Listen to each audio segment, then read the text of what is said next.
If you're seeing a Facebook authentication error, don't worry. In this video, I'll walk you through a few simple fixes that can help you get back into your account quickly. This is a common issue, and most of the time it comes down to a connection problem, incorrect login details, device settings, or browser data that needs to be cleared. By the end of this tutorial, you'll know exactly what to check and how to fix it step by step. If this video helps, please hit like and subscribe for more easy tech tutorials. Let's get started. First, check your internet connection.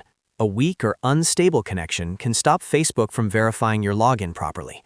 So make sure your Wi-Fi or mobile data is working. Try opening another website or app to confirm that your internet is stable. If possible, switch between Wi-Fi and mobile data to see if the error goes away. Sometimes just reconnecting to the internet is enough to solve the problem. Next, make sure you're entering the correct login details.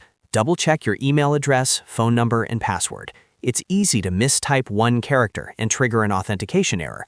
If you've forgotten your password, use the Forgot Password option and reset it before trying again.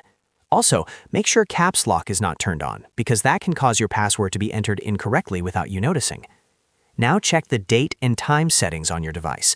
If your device has the wrong date, time, or time zone, Facebook may fail to authenticate your session properly. Go into your phone or computer settings and set the date and time to automatic if that option is available.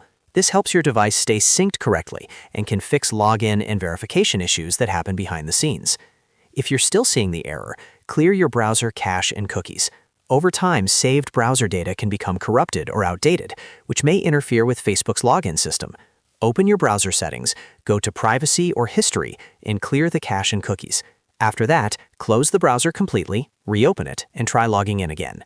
If you're using the Facebook app, you can also try clearing the app cache or reinstalling the app if needed. If you've gone through all of these steps and the issue is still there, try logging in from a different browser or device. That can help you figure out whether the problem is with your account or just with your current setup. In many cases, one of these simple fixes will get Facebook working again. And that's how to fix a Facebook authentication error step by step. If this helped you out, don't forget to like the video, subscribe to the channel, and turn on notifications so you don't miss the next tutorial. Thanks for watching, and I'll see you in the next one.